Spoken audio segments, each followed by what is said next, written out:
நான் ஏஜேஸ்ரீ mother Teresa வேளாண்மை கல்லூரியில் 4ஆம் ஆண்டு படிக்கிறேன். ஊரக வேளாண் பணி அனுபவ திட்டத்தில் இன்னைக்கு நம்ம வந்திருக்கிறது திரு ரஞ்சித் அவர்களோட வாழைத்தோப்புக்கு. இதுல பனானா பஞ்சி டாப்போட மேலாண்மையா சூடோஸ்டெம் இன்ஜெக்டரை பத்தி பார்க்கலாம். வணக்கம். வணக்கம்ப்பா. உங்க பேர்? ரஞ்சித்பா. என்ன வாழை போட்டிருக்கீங்க? இது வந்து பூ வாழைப்பா. எத்தனை ஏக்கர்? இது ஒரு 2 ஏக்கர் இருக்குப்பா. இந்த வாழையில ஏதாவது அதிகமாக என்ன பிரச்சனை?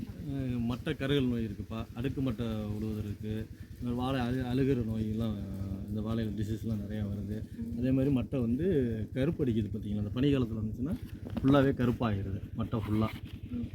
இந்த அடுக்குமட்டை நோயின்னு சொல்கிறீங்க இல்லையா, அது வந்து நாங்கள் இங்கிலீஷில் பனானா பஞ்சி டாப் அப்படின்னு சொல்கிறோம். அது வந்து பனானா பஞ்சி டாப் வைரஸ்னால தான் ஆகுது. இது எப்படி பரவுது அப்படின்னா, பாதிக்கப்பட்ட கண்ணுகள்னாலையும் அதுக்கப்புறம் அஸ்வினி பூச்சி அப்படின்ற ஒரு பூச்சினாலையும் தான் இது பரவுது. அறிகுறிகள் பார்த்துக்கிட்டோம் அப்படின்னா, ஆரம்ப காலத்தில் இலைகளில் வந்து கரும் பச்சை நிறத்தில் வந்து கோடுகளாக இருக்கும். அதுக்கப்புறம் இதோட இலைகள்லாம் பார்த்தீங்கன்னா கொத்து கொத்தாக இருக்கும். இந்த மரத்துகளில் வந்து பழமே வைக்காது. ஒருவேளை வச்சாலும் கூட உருவமற்றதாக தான் இருக்கும். இதோட மேலாண்மை பார்த்துக்கிட்டோம் அப்படின்னா, பாதிக்கப்பட்ட கண்ணுகளையெல்லாம் வந்து நிலத்துலேருந்து அகற்றணும். வைரஸ் இல்லாத கண்ணுகளை தான் தேர்ந்தெடுத்து நம்ம நடவுக்கு பயன்படுத்தணும். அதுக்கப்புறம் நம்ம பாதிக்கப்பட்ட கண்ணுகளை சீக்கிரம் கண்டுபிடிக்கணும் அப்படின்னா, நம்ம அந்த வயலில் வந்து களைகள் இல்லாமல் நம்ம பார்த்துக்கணும். அதுக்கப்புறம் சூடோஸ்டெம் இன்ஜெக்டர் அப்படின்ற ஒரு கருவி மூலமாகவும் நம்ம வந்து இந்த நோயை வந்து கட்டுப்படுத்தலாம். இதுதான் அந்த பேபி ஸ்ப்ரே ஆர் ஹேண்ட் ஸ்ப்ரேன்னு வாங்கிக்கலாம்.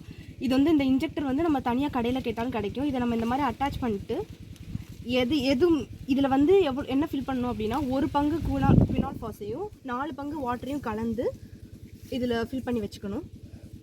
இந்த மாதிரி வாழைத்தண்டில் நிலத்துலேருந்து 1.5 அடி மேலே வந்து நம்ம இப்படி இன்ஜெக்ட் பண்ணி 2 தடவை ஸ்ப்ரே பண்ணணுங்க. இப்போ அந்த ஸ்ப்ரே பண்ண இடத்துலேருந்து ஆப்போசிட்டில் கொஞ்சம் 1.5 அடி மேலே தூக்கி இன்னொரு தடவை 2 தடவை ஸ்ப்ரே பண்ணணும். இது வந்து இது ஒரு மாதத்துக்கு 2 தடவை இன்டர்வலில் வந்து நம்ம இது ஸ்ப்ரே பண்ணுறது மூலமாக இந்த நோயை வந்து நம்ம ஈஸியாக கட்டுப்படுத்தலாம். மதர் தெரசா காலேஜில் வந்து ஸ்டூடெண்ட்லாம் வந்தாங்க. இந்த அடுக்கு மட்டையை பற்றி அதுக்கு என்ன மருந்து கொடுக்கணும்னு சொல்லி சூடம் இன்ஜெக்ஷன் இதை வந்து டெமோ பண்ணி எங்களுக்கு காட்டினாங்க. இதை வந்து 2 மாதத்துக்கு ஒரு திருப்பு இன்ஜெக்ட் பண்ணணும்னு சொல்லி விளக்க சொன்னாங்க. ரொம்ப பயனுள்ளதாக இருந்துச்சு.